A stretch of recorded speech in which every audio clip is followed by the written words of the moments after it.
विषय चल रहा है ईश्वर स्तुति प्रार्थना उपासना। इस विषय को समझने और समझाने के लिए कुछ शब्दों का चयन किया गया है, जो शब्द महर्षि दयानंद सरस्वती जी के आर्योद्देश्य रत्नमाला नामक ग्रंथ से लिए गए हैं, जो सभी वेदानुकूल और ऋषियों के मत के अनुकूल जो अर्थ है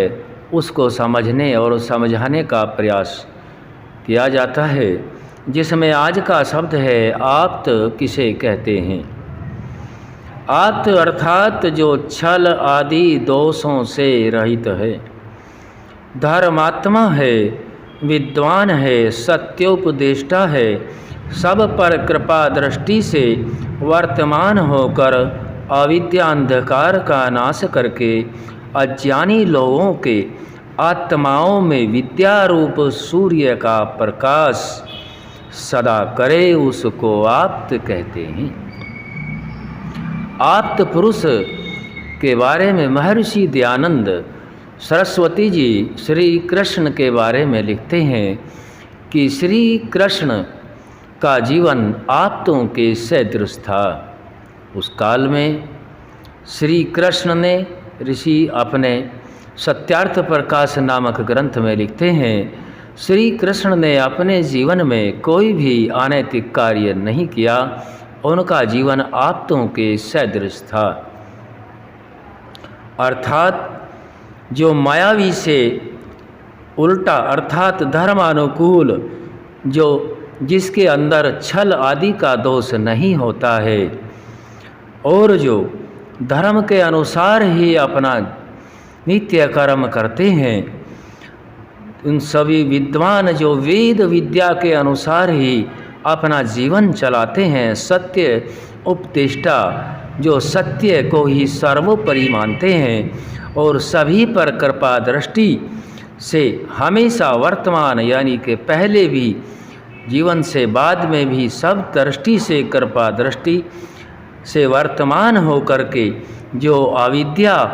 का अंधकार है उसका नाश करने का प्रयास किया जाता है और अज्ञानी लोगों के आत्माओं में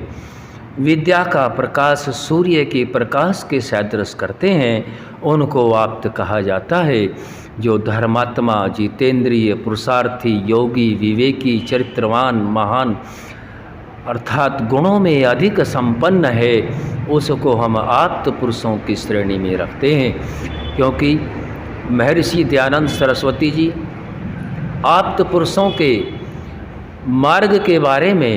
ईश्वर स्तुति प्रार्थना उपासना के 8वें मंत्र में यही परिभाषा रखते हैं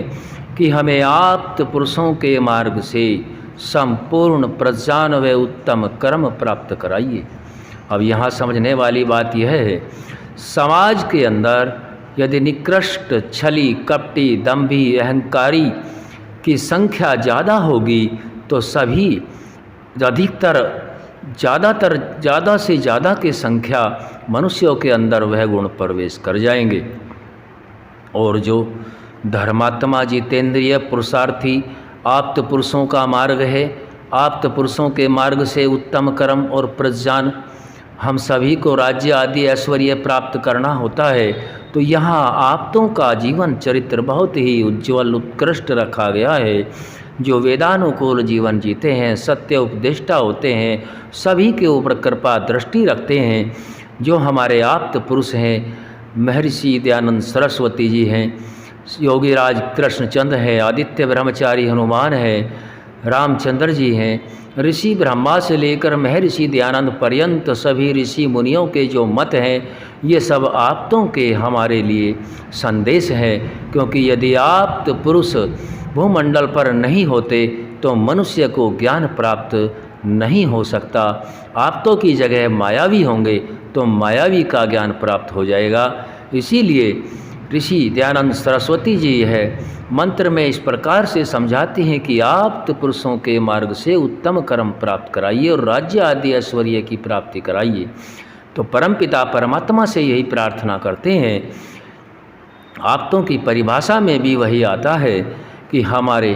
परिवार, समाज और राष्ट्र में अधिक से अधिक धर्मात्मा, जितेंद्रिय, पुरुषार्थी, योगी, तपस्वी आदि सर्वगुण संपन्न जो मनुष्य होते हैं,